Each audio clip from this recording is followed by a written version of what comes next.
ಹುಮ್ನಾಬಾದ್ ಕೇಂದ್ರ ಬಸ್ ನಿಲ್ದಾಣದಲ್ಲಿ ವಾಯುವ್ಯ ಕರ್ನಾಟಕ ರಸ್ತೆ ಸಾರಿಗೆ ಸಂಸ್ಥೆ ಡಿಪೋಗೆ ಸೇರಿದ ಸ್ಲೀಪರ್ ಕೋಚ್ ಬಸ್ನ ಟೈರ್ ಬ್ಲಾಸ್ಟ್ ತಪ್ಪಿದ ಅಪಾಯ. ಹುಮ್ನಾಬಾದ್ನ ಕೇಂದ್ರ ಬಸ್ ನಿಲ್ದಾಣದಲ್ಲಿ ವಾಯುವ್ಯ ಕರ್ನಾಟಕ ರಸ್ತೆ ಸಾರಿಗೆ ಸಂಸ್ಥೆ ಡಿಪೋಗೆ ಸೇರಿದ ಬೀದರ್ ಬೆಳಗಾವಿ ಬಸ್ನ ಟೈರ್ ಬ್ಲಾಸ್ಟ್ ಆದ ಘಟನೆ ಶುಕ್ರವಾರ ರಾತ್ರಿ ಸಂಭವಿಸಿದೆ.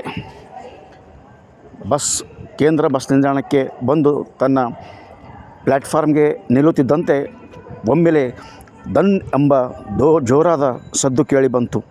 ತಕ್ಷಣ ಬಸ್ನಲ್ಲಿದ್ದ ಎಲ್ಲರೂ ಗಾಬರಿಗೊಂಡು ಕೆಳಗಿಳಿದರು. ನಂತರ ನಿಲ್ದಾಣದಲ್ಲಿದ್ದ ನೂರಾರು ಜನ ಜಮಾವಣೆಗೊಂಡು ಅಪಾಯ ತಪ್ಪಿದಂತಾಗಿದೆ ಎಂಬ ಸಂತಸ ವ್ಯಕ್ತಪಡಿಸಿದ್ದು ಕಂಡುಬಂತು. ಈ ವೇಳೆ ಬೀದರ್ DDPI ಓಂಕಾರ್ ರೂಗನ್ ಸಹ ಅವರು ಬಸ್ನಲ್ಲಿ ಗುಲ್ಬರ್ಗಕ್ಕೆ ತೆರಳುತ್ತಿದ್ದರು.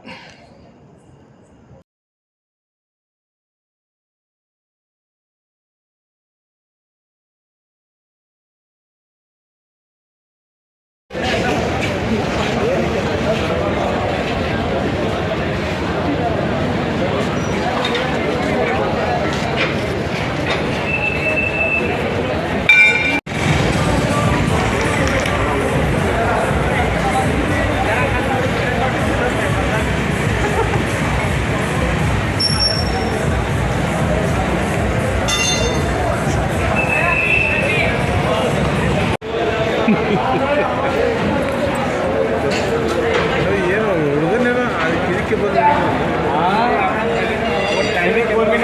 ಇಲ್ಲದ ಕಿವಿನೇ ಹೊಡೆದೈತಿತ್ತು ಇಲ್ಲ ಇಲ್ಲ ಇಲ್ಲ ಕಿವಿ ಹೊಡೆದೈತಿತ್ತು ಗ್ಯಾರಂಟಿ. ಆಗ್ಬರ್ರಿ ಯಾಕ ನಂಗೆ 4 ರಾಗಿ ಬಿದ್ದೀವಿ ಇವು ಟೈರ್ ಹೊಡೆದೆ ಈಗ ನೋಡ್ರಿ. ಅದೇ ಅದತ್ತಿಲ್ಲ ಮತ್ತು ನೀವು 4 ಹೊಡೆದೆ